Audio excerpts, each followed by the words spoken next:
You now tuned in to the Gumptown Podcast. I'm your boy Doug B. We ain't got nothing to talk about, but we got something to talk about. Let's go.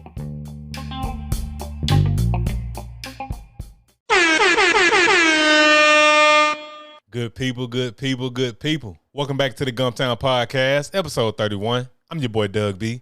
If you tuned in to this podcast, thank you for your time and your attention. I really appreciate you giving this podcast a shot. Before we bring on today's guest, we got something to talk about, good people. Back for another edition of Support You on Sunday, all right? I know these last few weeks I've been talking about brunch spots, great brunch spots you can go out to and get your grub on and enjoy life. And yes, I do enjoy going out having me a good cheat meal because it does add balance to the fitness lifestyle. But don't get it twisted. I definitely take my fitness serious and I still work out 6 days a week. I still eat clean 80% of the time. And, you know, I do have me a cheat meal just to balance things out. So with that said, I want to talk about a fitness product I've been using for the past month. It's about 300 Nutrition, which if you listen to last week's episode with Marcus Baldwin, he's the founder and owner of the company. If you haven't listened to that episode, go back and listen to it. It was a great conversation. I really enjoyed it. So yeah, let's talk about Immortal BCA. I've been sipping on the watermelon flavor for the past month or so. BCAs can be taken pre, intra, and post-workout. I happen to take mine's intra-workout. It's good. It allows me to push through those tough workouts. Like this morning I had my leg day, and sipping on those BCAs it reduces exercise fatigue, and it's also good for reducing muscle soreness. Those are the two of many benefits that I can personally attest to that this product does provide. So I would definitely recommend you all check out 300 Nutrition Immortal BCAs. If you're about that fitness life, if you're in that strength training life, or if it's just something you want to sip on a daily basis. If you just going for a walk, sip on those BCAs while you go for a walk. I promise you, it's just an overall great product. Nothing bad I can say about it. Shout out to 300 Nutrition. Shout out to Marcus Baldwin. Shout out to episode 30 of the Gumptown Podcast. Go check it out. All right? That's all we got to talk about, good people. On with today's show. Today's guest, he is the founder and owner of Chisholm Property Management, LLC. I'm looking forward to this conversation, and I'm sure you all will be inspired by his story. Let's give a warm Gumptown round of applause for Chase Chisholm.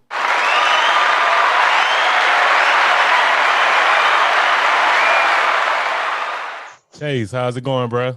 Going good, man. How you been? All is well on my end. All is well. First things first, I want to thank you for taking time out of your schedule to chop it up with me for a few minutes. I really appreciate it. Oh, man. I appreciate you having me. Yes, sir.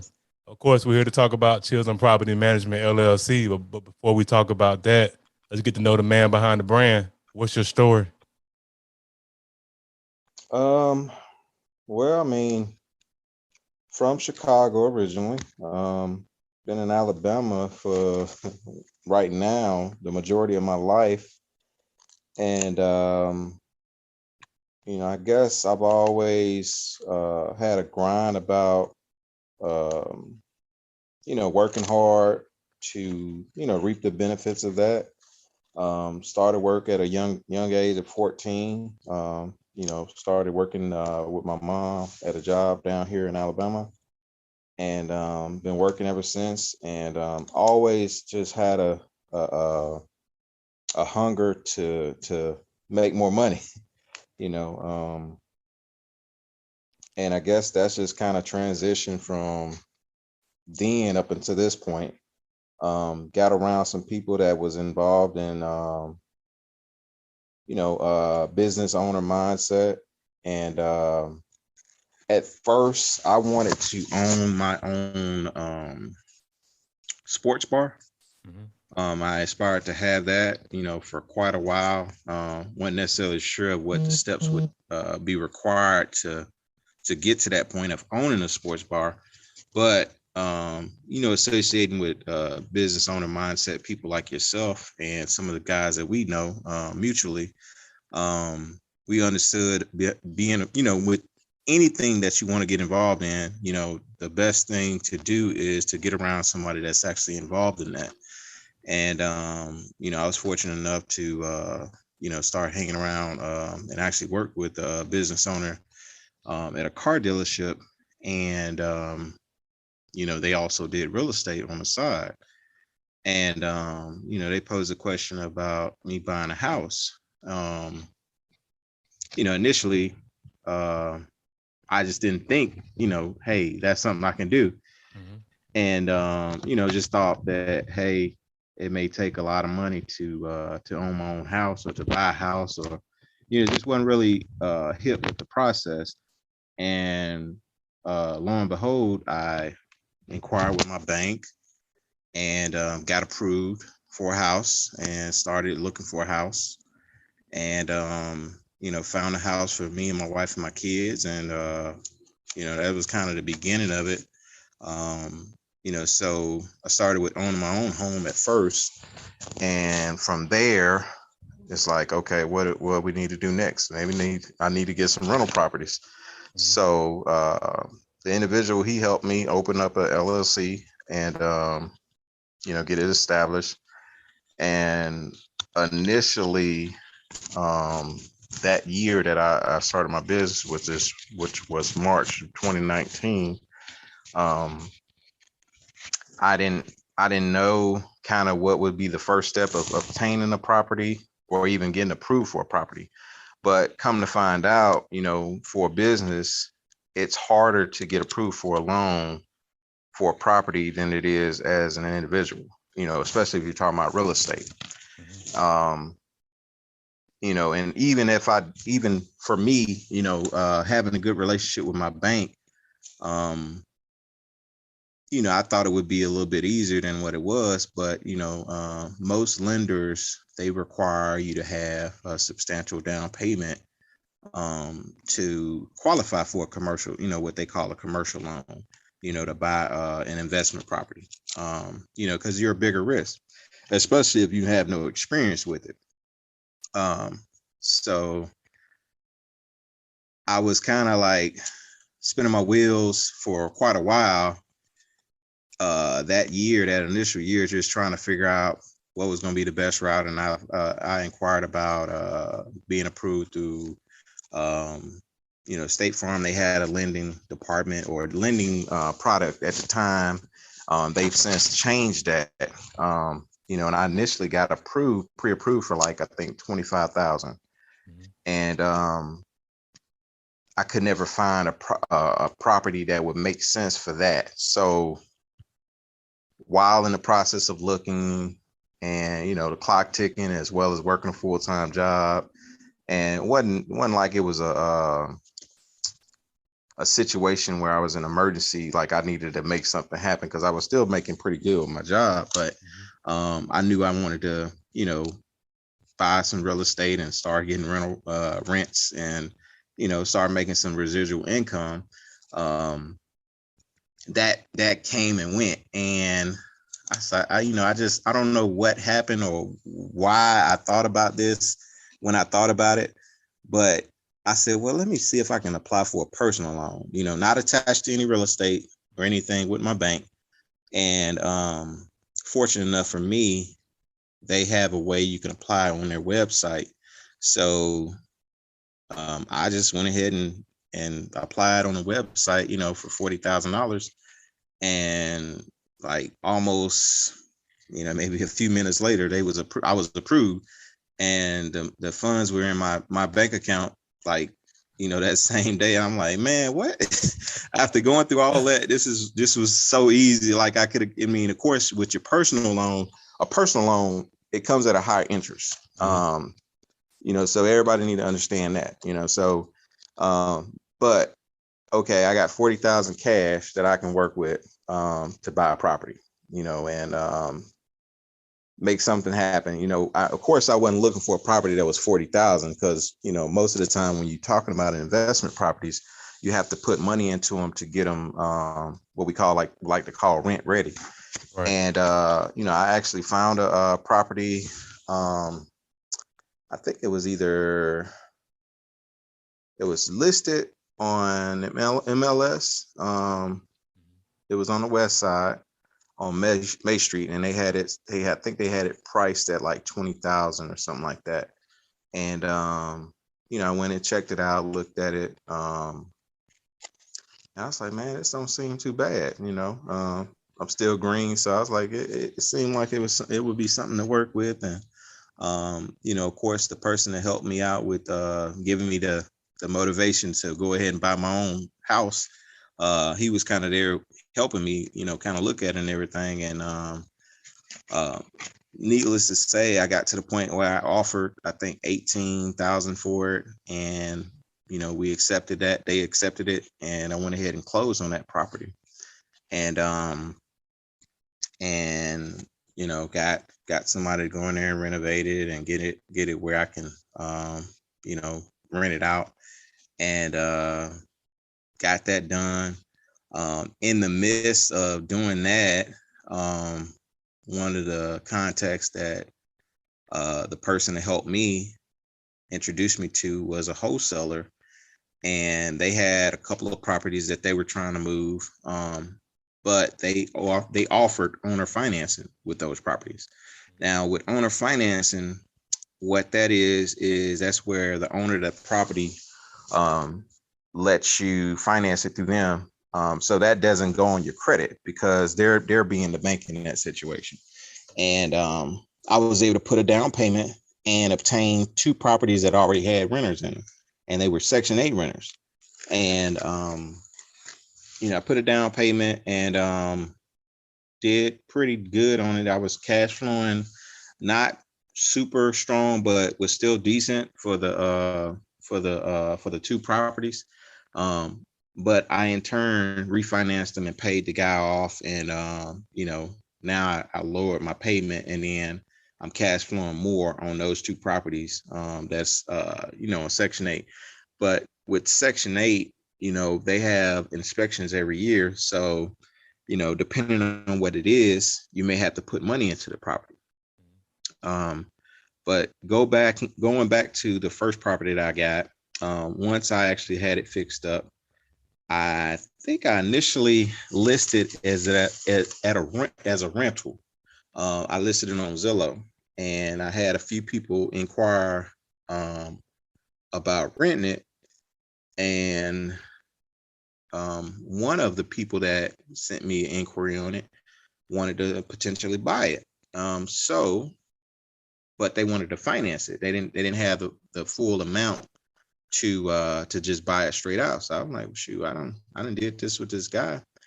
I said, I'm not opposed to making this money over the long. I mean, because you can make more, because you're charging interest in addition to you're getting a down payment and you're selling it to them at a higher price.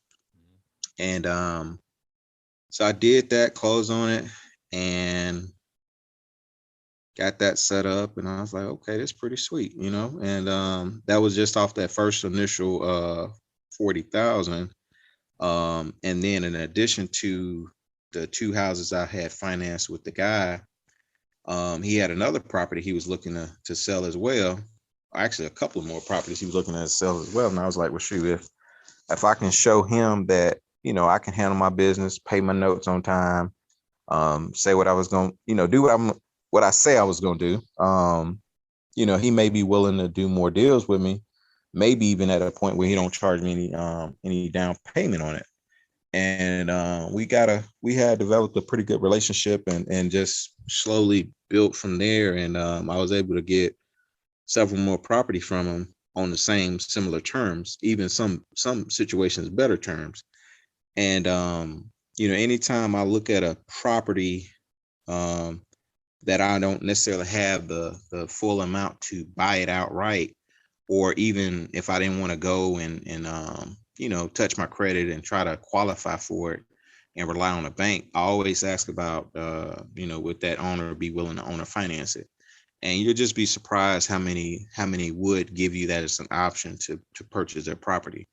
And the benefit of that is you're not having to come out of pocket with the full amount, so you can have your money to renovate it and get it raise the value of it, get somebody in it, and then if need be, you can turn around and refinance it, pay them off, and then get that money back that you put into it, and then just keep on doing the same thing over and over.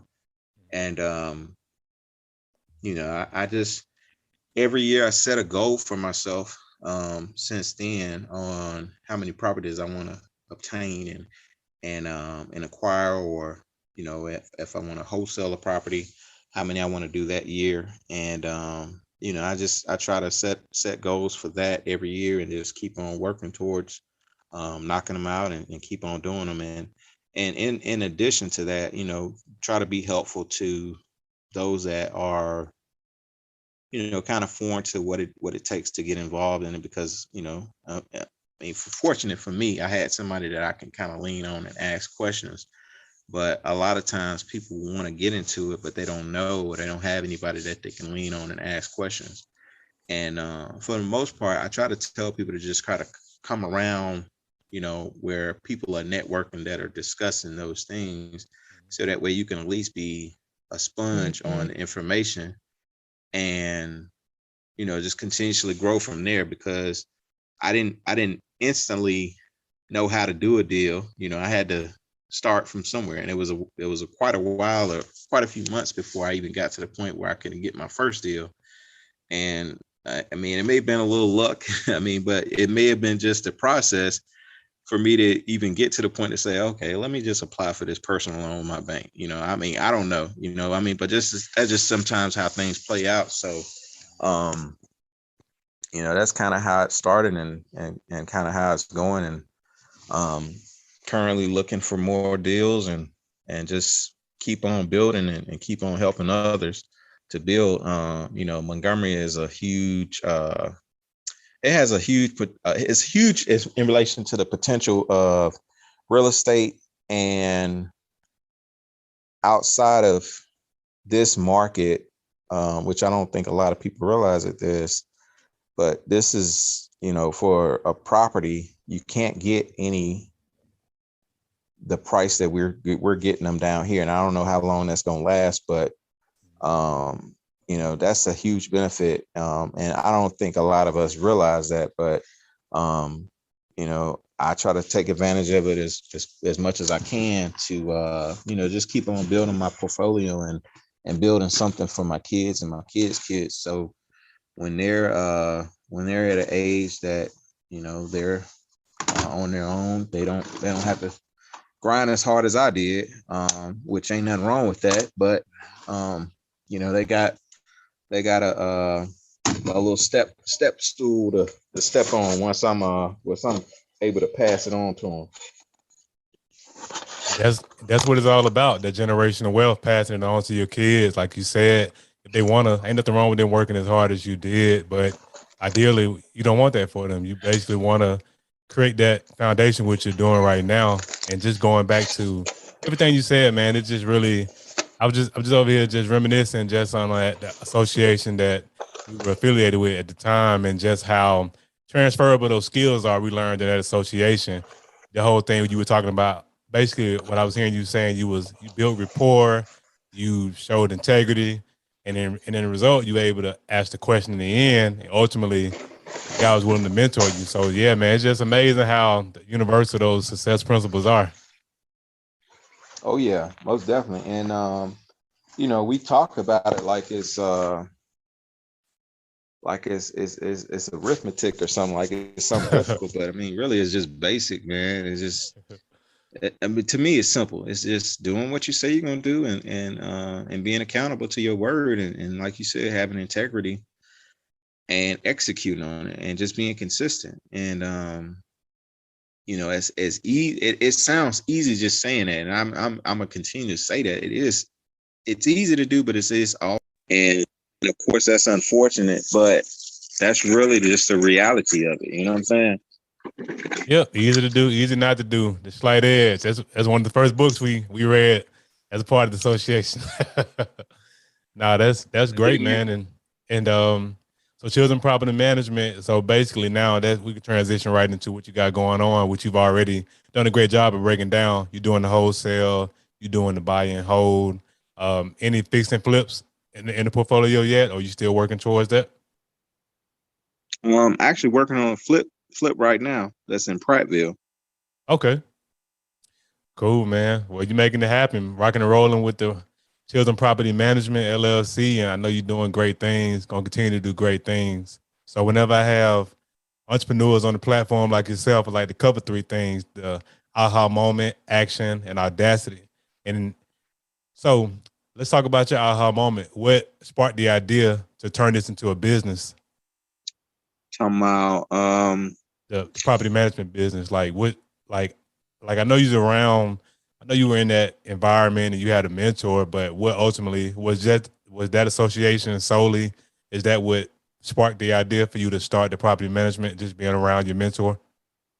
yeah, it did. I mean, because they was already doing it, they've already done it, and that was kind of like the guideline, the 1, 2, 3 of it. So it was like, hey, well, you need to do this because and I don't know how many people realize this, in which there's a lot of people that buy houses and just keep them in their name.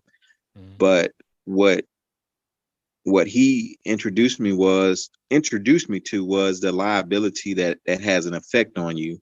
So for an example, if you own 20 properties, all of them in your name, Mhm. and hypothetically somebody injured themselves at that house, they can come after you and everything you own, because it's all in your name. Mhm. Now, they can still do that if it's in an LLC, but it's what's in the business. The business itself is like an entity. So you get your own, what they call it, the EIN number, which is like a social security number for your business. Mhm. And it's a total, it operates as a total separate entity as opposed to the individual, and so it's a second layer of protection somewhat from somebody trying to come after you. Now, Mhm. all of it is going to be based off what the judge and how they go about doing it. But Right. and then it even gets deeper than that. In relation to putting it in a trust and so on and so forth. So, um, and of course, all that comes with just being around the right people to understand what those things are and why they're important to have. Um, but the business part, like what I was telling you in the beginning, Mhm. you can't, like, you think to yourself, okay, well, I've done well on my personal side. Now I want to start a business, but I can't get approved for anything without some money because I ain't got no opportunity. Like, ain't nobody give me no chance to get things started. Right. So I lean on the personal side a little bit to help navigate things. And then once I've gotten some stuff under my belt with the personal side, everything thereafter, I put it in my business name that I was purchasing. Mhm. So now, okay, I got these properties in my business name. Now I got income coming in through the business. You know what I'm saying? So like now a lender looks, okay, now your business doing this. You know what I'm saying? So it was just a different route of going about doing it. But ultimately it was the same thing. You gotta stay focused on what you're trying to accomplish too, because you can easily say, well, okay, well, I'm just gonna keep on doing it this way, which that ain't necessarily gonna be the long-term goal to be able to keep on increasing what you're trying to do. Because it's a bigger liability when you have it in your personal name. Tracking. No, that's good stuff, man. That's good stuff. Great information. And now I want to talk about the action. So, how long after being introduced to this real estate thing that you're doing great things with? How long after did it? How long did it take you to establish your LLC and actually start doing business from the time you Well, were I, introduced I to it? opened my LLC March of 2019. I Mhm. didn't get my first fee until January 2020. Okay. Okay. And that's great in itself. Like you didn't spend a whole bunch of time overthinking it. Like once you introduced to it, you got the business started. And I mean, a lot of times, like we know just from being around the association and just out there networking, a lot of times people do get stuck in that rut. They get to that point of overthinking and not even getting started. So you started your LLC. You just continue to educate yourself until you were able to get your first property. Now that's great stuff, man. And last but not least, I want to talk about audacity. It takes audacity to step out there and start your own. Who or what gave you the courage, the audacity to step out there and start the business? I mean, I've always been one to just want to try something. Of course, sometimes family and friends, kind of be that that deterrent on things, especially if it's something foreign to them. But Right. I've always been wanting to, okay, let me see what's what with it. You know what I'm saying? Let me try this out and see, what I mean?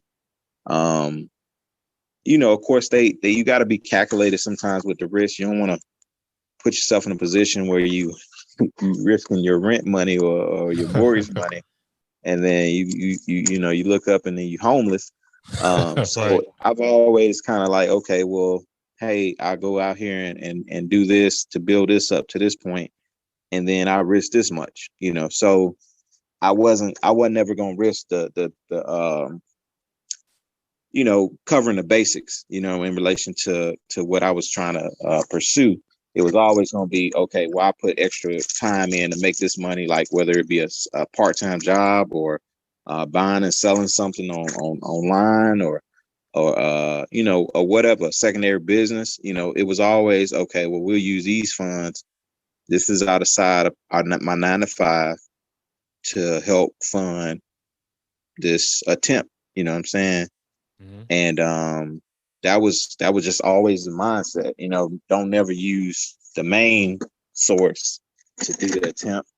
Or if I do need to use some of it, don't use all of it. Just use a percentage of it. You know what I'm saying? So don't never put yourself in a bad spot where, which I know some people have done that, Mhm. and there's nothing against it, and they've succeeded. But I didn't want to put my family in that position. So I've always looked at it, okay, well, I'll put the effort in on a secondary job or business or whatever, hustle to help fund this venture.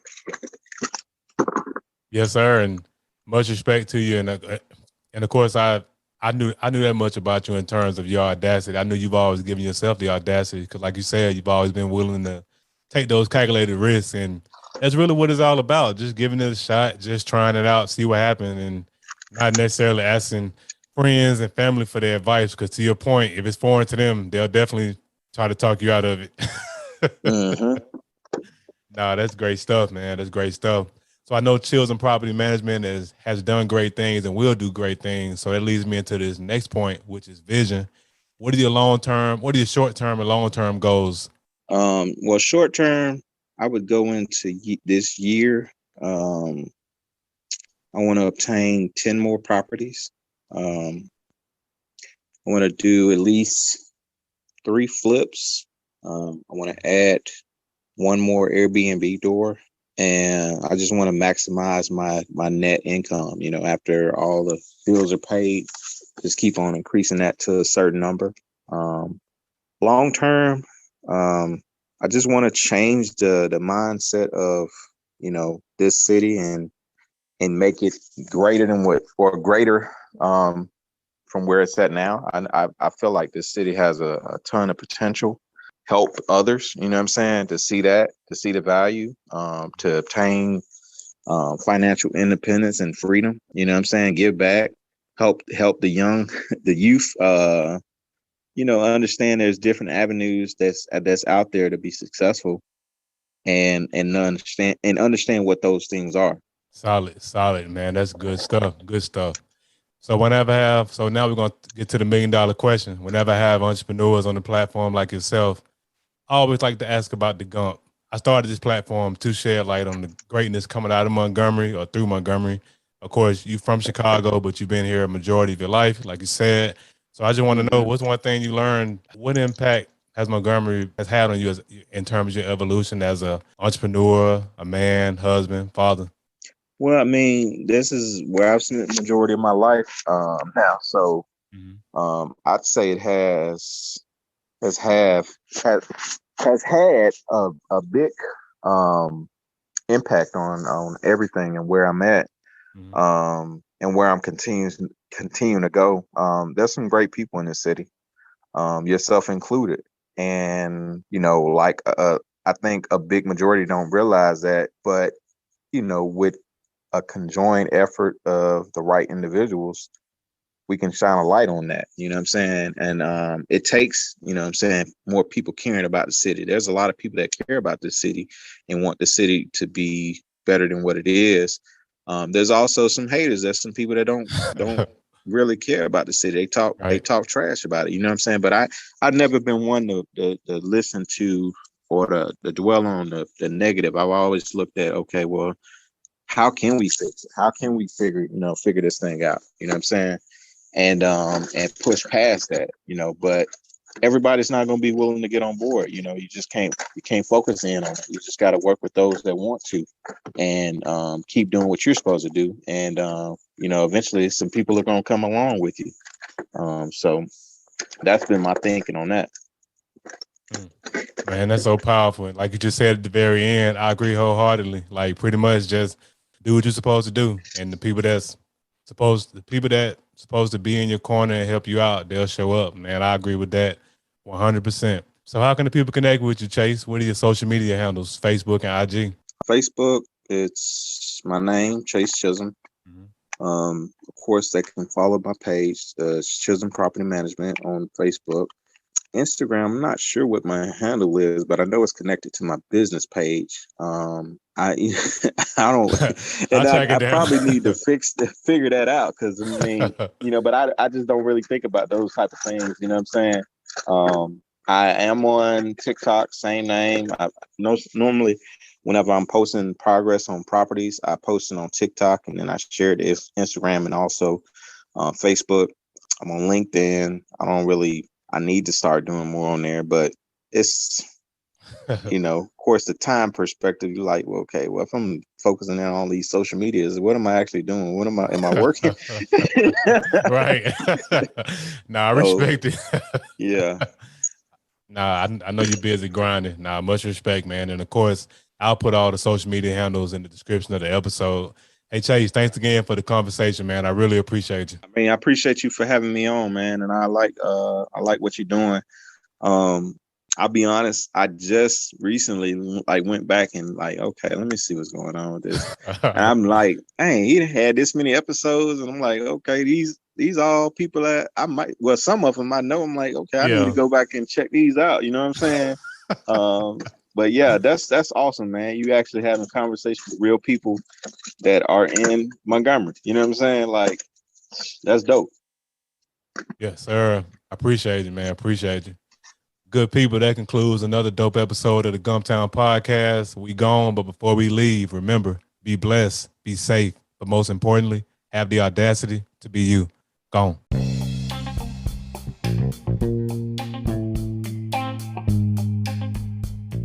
Thanks again for tuning in. I appreciate your time and your attention. Until next time.